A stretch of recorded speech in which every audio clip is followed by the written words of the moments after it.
नमस्कार दोस्तों, आप सभी का स्वागत है आपका अपने YouTube चैनल मैथ सर्कल में। दोस्तों, आज के इस वीडियो में हम गुणनखंड करना सीखेंगे। हम इस प्रकार के द्विघात बहुपदों के गुणनखंड करना दोस्तों आज के इस वीडियो में सीखेंगे।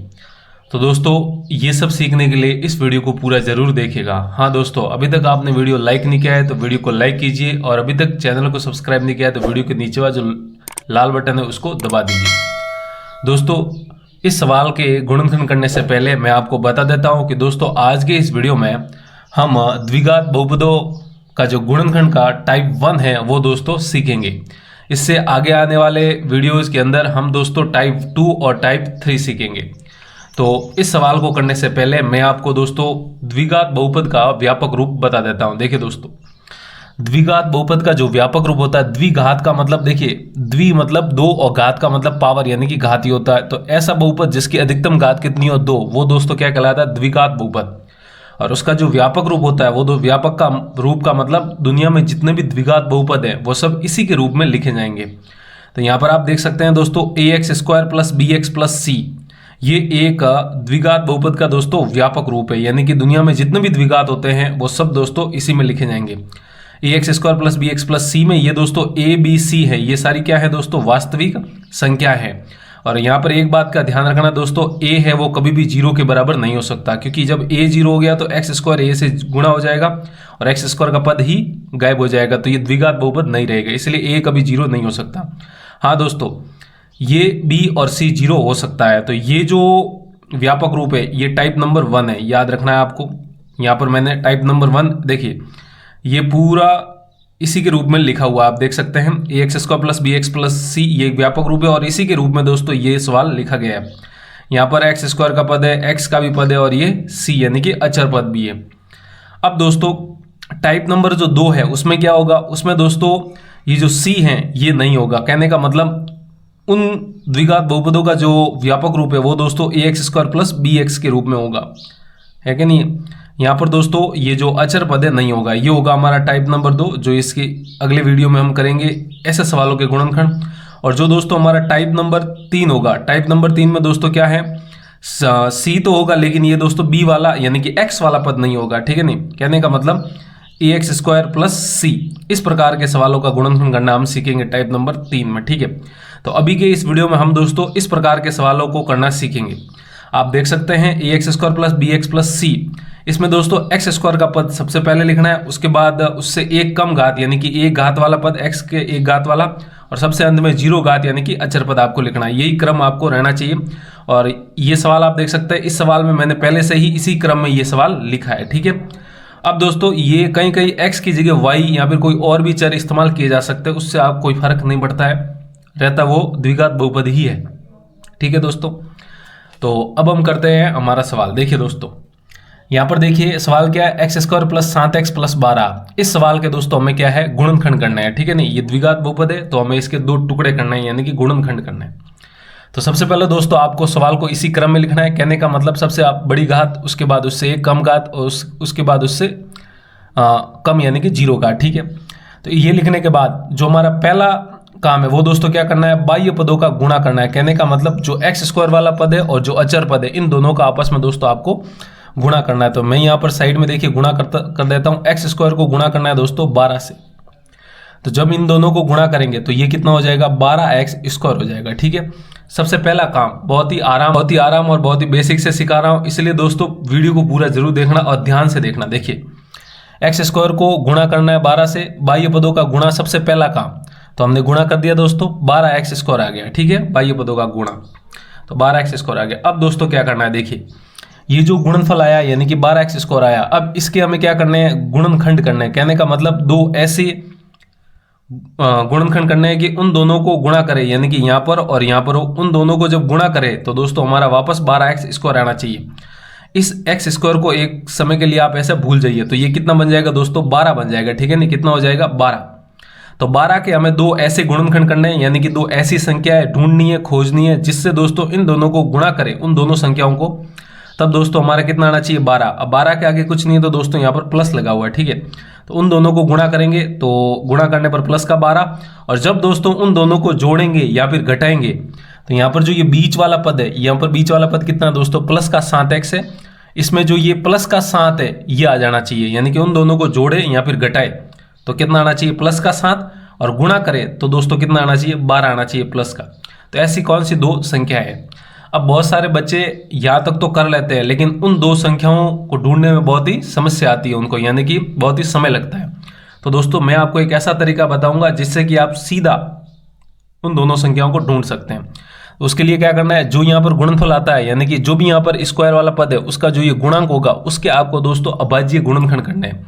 मतलब 12 के मैं यहाँ पर अभाज्य गुणनखंड करता हूँ, तो देखिए 12 और इसके दोस्तों मैं अभाज्य गुणनखंड करता हूँ। तो सबसे पहले हम सबसे छोटी अभाज्य संख्या यानी कि 2 का भाग लगाएंगे, 2 का भाग 12 में 6 बार, फिर वापस 2 का भाग लगाएंगे तो दोस्तों कितनी बार जाएगा, 3 बार, फिर 3 का भाग लगाएंगे तो दोस्तों कितनी बार जाएगा, 1 बार जाएगा। तो आप देख सकते हैं 12 के जो अभाज्य गुणनखंड आए वो दोस्तों कितना है, 2 गुणा 2 और गुणा में 3 आए। अब दोस्तों आपको इस तरफ ध्यान देना है, ठीक है। यहाँ पर 12 को हमने 3 आप कह सकते हैं अभाज्य संख्याओं के गुणा के रूप में लिख दिया है, लेकिन दोस्तों हमें यहाँ पर कितनी संख्या चाहिए, सिर्फ दो ऐसी संख्या चाहिए जिनको गुणा करने पर 12 आ जाए और जोड़ने पर दोस्तों या घटाने पर प्लस का 7 आ जाए। तो यहाँ पर तो 3 गुणनखंड है, तो हम क्या करेंगे, इन 3 में से किन्हीं 2 को आपस में गुणा करा लेंगे, ठीक है। तो आप देख सकते हैं, तो हम क्या करते हैं दोस्तों, ये जो अंत में 2 और 3 है इनको गुणा कराते हैं। तो देखिए गुणा करने पर क्या आता है, ये तो 2 है और 2 गुणा 3 दोस्तों कितना हो जाएगा, 6 हो जाएगा, ठीक है। 2 गुणा 3 6। तो यहाँ पर आप देख सकते हैं 2 और 6 दो संख्या आ गई, यानी कि वो 2 संख्या है जिनको गुणा करने पर दोस्तों 12 आ रहा है। लेकिन जब दोस्तों आप इन दोनों को जोड़ेंगे तो 2 प्लस का 2 और प्लस का 6 जब जोड़ेगा तो दोस्तों प्लस का 8 हो जाएगा, जबकि हमें लाना कितना है दोस्तों, प्लस का 7 है। तो मतलब ये दोनों वो संख्या नहीं है जो हमारी इन दोनों कंडीशन या इन दोनों प्रतिबंध को संतुष्ट करे, तो ये 2 संख्या नहीं है।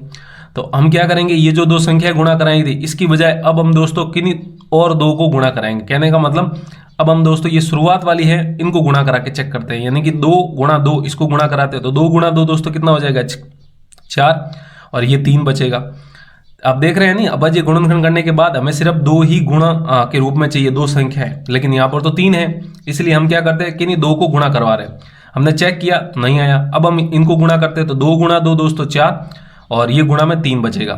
तो आप देख सकते हैं 4 को 3 से गुणा कराते हैं तो 12 आता है, दोनों ही प्लस के इसलिए प्लस का 12, और 4 में 3 जोड़ते हैं तो दोस्तों कितना आता है, प्लस का 7 आता है, जो कि हमारी दोनों शर्तों को आप कह सकते हैं संतुष्ट कर रहा है, ठीक है। तो हमारी वो 2 संख्याएं क्या हैं, 4 और 3 है, ठीक है। अब पीछे की तरफ दोस्तों देख सकते हैं आप, यहाँ पर लिखिए आप 4 और 3। अब यहाँ पर एक्स स्क्वायर है तो दोस्तों 1x इसको दे देते हैं और 1x इसको दे देते हैं। हम ये जानते हैं कि x गुणा x क्या होता है दोस्तों, एक्स स्क्वायर, घातें जुड़ जाती है गुणनफल में तो x गुणा x एक्स स्क्वायर हो जाता है। तो वो 2 संख्या दोस्तों क्या है, 4x और 3x है, ठीक है। तो देखिए अब हम क्या करेंगे, देखिए ये जो 7x है इस 7x को तोड़ देंगे, तो देखिए एक्स स्क्वायर का एक्स स्क्वायर लिखेंगे दोस्तों। अब हम जानते हैं कि 4x और जो 3x है वो दोस्तों कितना होता है, 7x होता है दोनों को जोड़ने पर।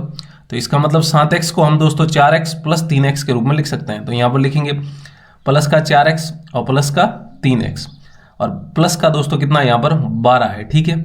आप देख सकते हैं प्लस का 4x और प्लस का 3x दोनों जुड़ के कितना हो जाएगा, प्लस का 7x। अभी भी हमने सवाल नहीं बदला है, सिर्फ इस मध्य पद को हमने दोस्तों तोड़ा है। इसलिए कई जगह यहाँ पर कई किताबों में कई टीचर्स दोस्तों इस विधि को मध्य पद खंडन विधि भी कहते हैं, यानी कि जो बीच वाला पद है उसको तोड़ना। तो यहाँ पर हमने तोड़ा। अब देखिए दोस्तों यहाँ पर देखिए एक्स स्क्वायर का मतलब क्या होता है दोस्तों, x गुणा x होता है, प्लस 4x का मतलब क्या होता है, 4 गुणा x होता है, प्लस 3x का मतलब क्या होता है, 3 गुणा x होता है, और प्लस 12 को हमने तोड़ा अभी 4 गुणा 3 के रूप में, तो हम यहाँ पर 12 को 4 गुणा 3 के रूप में लिख सकते हैं। अब यहाँ पर देखिए ये 2 पद और ये 2 पद है, ठीक है।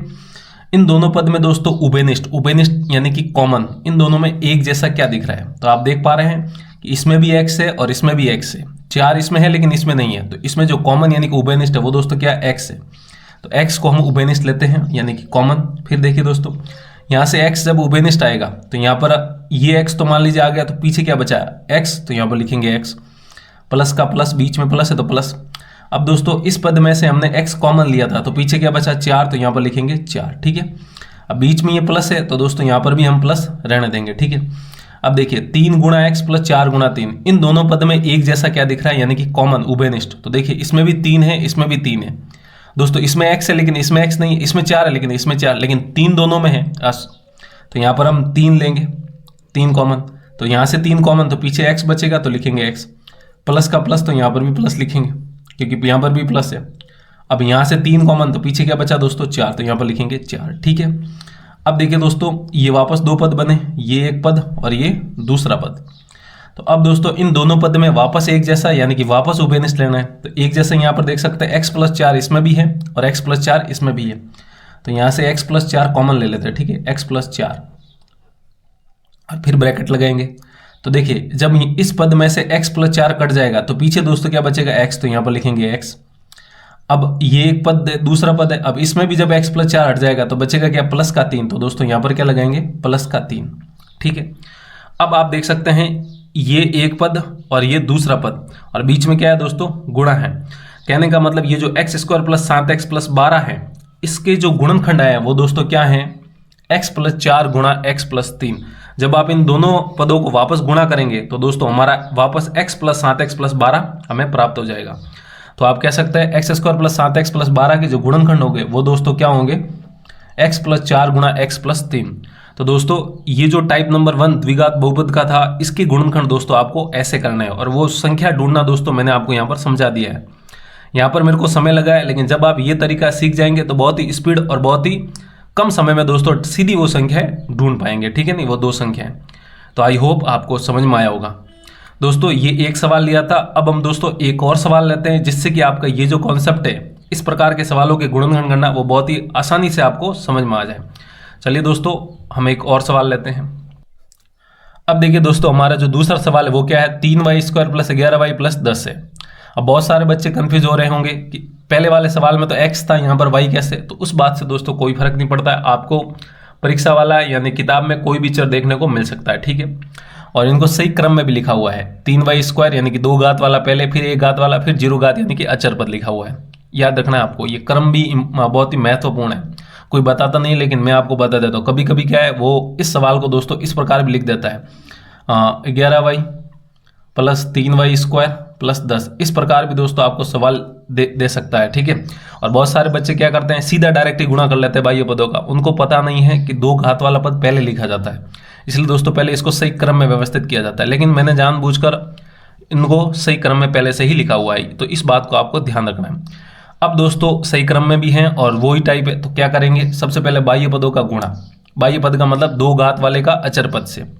तो दोस्तों यहाँ पर देखिए 3y स्क्वायर का हम गुणा कराएंगे 10 से, तो 3y स्क्वायर गुणा 10 दोस्तों कितना हो जाएगा, 3 गुणा 10 30, और y स्क्वायर का दोस्तों y स्क्वायर हो जाएगा। ठीक है, हो गया इतना। अब गुणा करने के बाद मैंने आपको सिखाया कि इस y स्क्वायर को भूल जाएंगे, जो ये इसका गुणांक है यहाँ पर कितना है दोस्तों, प्लस का 30 है, आगे कुछ नहीं, मतलब प्लस है, प्लस का 30। तो अब हम इस 30 के ऐसे 2 गुणनखंड करने हैं, यानी कि ऐसी 2 संख्याएं ढूंढनी है कि जिनको गुणा करें तो दोस्तों प्लस का 30 आ जाए, और इन दोनों को जोड़े या फिर घटाए तो दोस्तों ये जो बीच वाला पद है नी, इसमें जो ये 1 घात वाला चर है, इसका गुणांक है वो आ जाना चाहिए, यानी कि प्लस का 11 आना चाहिए। ठीक है, तो अब मैंने आपको बताया कि एक तो हिट एंड ट्रायल है, मतलब ऐसे आप सोचिए कि भाई 4 है, 5 है, 15 है, 2 है, इस प्रकार आप सोचिए, तो आपको हिट एंड ट्रायल में बहुत ज़्यादा समय लग सकता है जब ऐसे प्रकार के संख्या है, और स्पेशली जब बड़ी बड़ी संख्या है।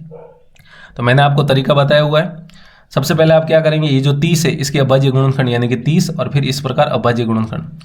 सबसे पहले 2 का भाग देंगे, 15 बार जाएगा, फिर 2 का जाएगा नहीं तो 3 का भाग देंगे 5 बार, फिर 5 का भाग लगाएंगे दोस्तों कितनी बार जाएगा, 1 बार। तो जो 30 के अभाज्य गुणनखंड है वो दोस्तों कितना है, 2 गुणा 3 और गुणा में 5 है। ठीक है, अब आपको इन गुणनखंडों की तरफ ध्यान देना है। ठीक है, अब हमें तो दोस्तों 2 ही ऐसे गुणनखंड चाहिए, यानी कि 2 ही ऐसी संख्या चाहिए जिनको गुणा करने पर प्लस का 30 आए, जबकि यहाँ पर हमारे पास कितनी संख्या आई है जिनको गुणा करने पर 30 आ रहा है, वो है दोस्तों 3 संख्या है। तो हमें 2 बनाने के लिए किन्हीं 2 को गुणा करना पड़ेगा, तभी वो 1 में बदलेंगी।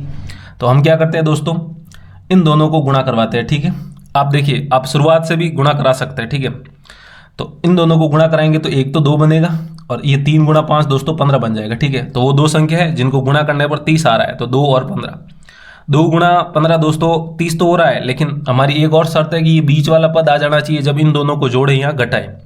तो 2 और 15 को दोस्तों जब जोड़ते हैं तो 17 आता है, और घटाते हैं तो दोस्तों 13 आता है, और बीच में हमारा क्या है प्लस का 11। तो ये तो शर्त हमारी मंजूर नहीं हो रही है, यानी कि ये जो प्रतिबंध है हमारा संतुष्ट नहीं हो रहा है। तो मतलब ये जो गुणा क्या है, अब ये गुणा नहीं, मतलब ये दो गुणनखंड नहीं होंगे। तो अब हम दोस्तों दूसरे प्रकार से गुणा करते हैं। इनको गुणा करने की बजाय हम दोस्तों ये पहले वाले को गुणा कर देते हैं। तो 2 गुणा 3 दोस्तों कितना हो जाएगा 6, और 2 गुणा 3 6, और ये क्या बचा है दोस्तों 5 बना है, ठीक है। अब 6 को 5 से गुणा करते हैं तो 30 तो आ रहा है, और फिर ये प्लस के हैं तो इसलिए 6 और प्लस भी कितना होता है दोस्तों 11 होता है, और बीच में क्या है प्लस का 11 ही है। तो मतलब ये दो संख्याएं हमारी दोनों शर्तों को मान रहा है, ठीक है। तो मतलब पहली संख्या हम 6 ले लेते हैं और दूसरी संख्या 5 ले लेते हैं। अब आप पहली संख्या 5 और दूसरी 6 लेते हैं, उससे कोई फर्क नहीं पड़ता, आंसर वही रहता है, ठीक है। बस जो अंत में गुणनखंड आएंगे उनका क्रम उल्टा हो जाएगा, मतलब जो दूसरा है वो पहला हो जाएगा, जो पहला है वो दूसरा हो जाएगा। अब पीछे वाई स्क्वायर है तो हम जानते हैं 1 वाई इसको और 1 वाई इसको दे देते हैं। तो 6 वाई और 5 वाई दोस्तों कितना हो जाए, यहाँ पर भी वाई और यहाँ पर भी आप वैसे वाई, और फिर ये 11 वाई हो जाएगा। तो 6 वाई और 5 वाई दोस्तों 11 वाई हो जाएगा, ठीक है। और इन दोनों को गुणा करेंगे तो 30 वाई स्क्वायर आ जाएगा। तो हम बीच वाले पद को तोड़ देते हैं जैसा कि हमने पहले सवाल में किया। तो यहाँ पर लिखेंगे 3 वाई स्क्वायर। अब 11 वाई देखिए दोस्तों क्या होता है 6 वाई प्लस 5 वाई। तो इस 11 वाई की जगह हम लिखेंगे 6 वाई और प्लस का 5 वाई, ठीक है। और प्लस का 10 दोस्तों प्लस का 10 रहेगा। अब देखिए दोस्तों हम क्या करेंगे, इस 3 वाई स्क्वायर 6 वाई इन सबको खंडित कर लेंगे, ठीक है। नहीं कि भाई 3 वाई स्क्वायर का मतलब क्या होता है 3 गुणा वाई प्लस 6 का मतलब दोस्तों क्या होता है 2 गुणा 3 गुणा वाई, प्लस 5 वाई का मतलब दोस्तों 5 गुणा वाई, और इस 10 का मतलब दोस्तों क्या कितना होता है 5 गुणा 2, ठीक है। कभी कभी क्या है आपको इस प्रकार ये जो मैं खंडित कर रहा हूँ इनको गुणा के रूप में करने की आवश्यकता नहीं होती है। जब आप बहुत प्रैक्टिस कर लेंगे तो आपको अपने आप ही पता लग जाएगा कि क्या कॉमन आ रहा है, ठीक है। लेकिन मैं तो आपको बेसिक से सिखा रहा हूँ इसलिए ये गुणा कर रहा हूँ, ठीक है, यानी कि अलग अलग तोड़ रहा हूँ। अब दोस्तों हमारे पास वही तरीका, ये 2 पद है और ये 2 पद है। इन दोनों पद में से कॉमन यानी कि इन दोनों पद में से उभयनिष्ठ लेना है। उभयनिष्ठ का मतलब इन दोनों में एक जैसा आपको क्या दिख रहा है। तो आप देख सकते हैं दोस्तों यहाँ पर 3 है, यहाँ पर भी 3 है, यहाँ पर वाई है, यहाँ पर भी वाई है, मतलब ये 3 गुणा वाई ये 3 गुणा वाई दोनों में एक जैसा है। तो 3 वाई दोस्तों कॉमन ले लेते हैं, ठीक है। जब 3 गुणा वाई कॉमन ले लिया तो इस पद में दोस्तों वाई बचेगा, और इस पद में दोस्तों 3 गुणा वाई कॉमन आया तो यहाँ पर प्लस का 2 यानी कि यहाँ पर लिखेंगे प्लस का 2। अब दोस्तों इन दोनों पद में से कॉमन लेते हैं, ये बीच में प्लस था तो दोस्तों यहाँ पर भी आपको प्लस ही रखना है, प्लस का प्लस। अब इन दोनों में एक जैसा दो कि देखिए दोस्तों इसमें भी 5 है इसमें भी 5, तो यहाँ पर लिखेंगे 5। जब इस पद में से 5 कॉमन लिया 5 बार ले लिया तो यहाँ पर बचा वाई, और ये बीच में प्लस है तो प्लस क्योंकि बार भी प्लस है, और 5 यहाँ से भी ले लिया तो ये क्या बन जाएगा 2, तो यहाँ पर लिखेंगे 2, ठीक है। अब दोस्तों हमारे पास 2 वापस पद प्राप्त हो गए। इन दोनों पद में से वापस कॉमन लेना है।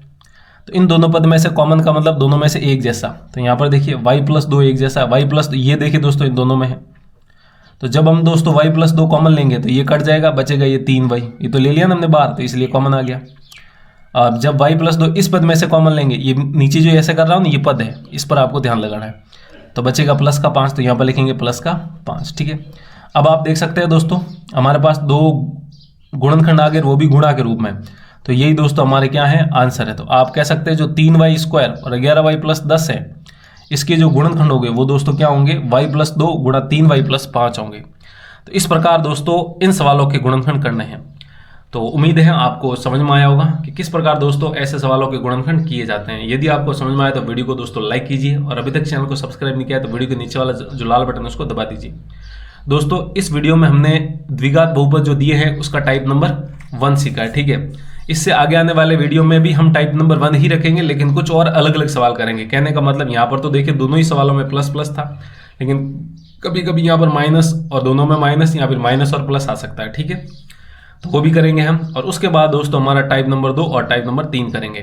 तो दोस्तों ये सब सीखने के लिए बहुत ही बेसिक से सीखने के लिए इस चैनल से जुड़ जाइए और चैनल को सब्सक्राइब कर दीजिए, और जितना हो सके अपने दोस्तों अपने स्कूल में शेयर कीजिए, ठीक है। तो आज के लिए इतना ही रखते हैं, जल्दी मिलते हैं हम ऐसी एक बेसिक गणित से जुड़ी हुई वीडियो के साथ। तब तक के लिए दोस्तों आप पढ़ते रहिए, मस्त रहिए, हंसते रहिए और खेलते रहिए।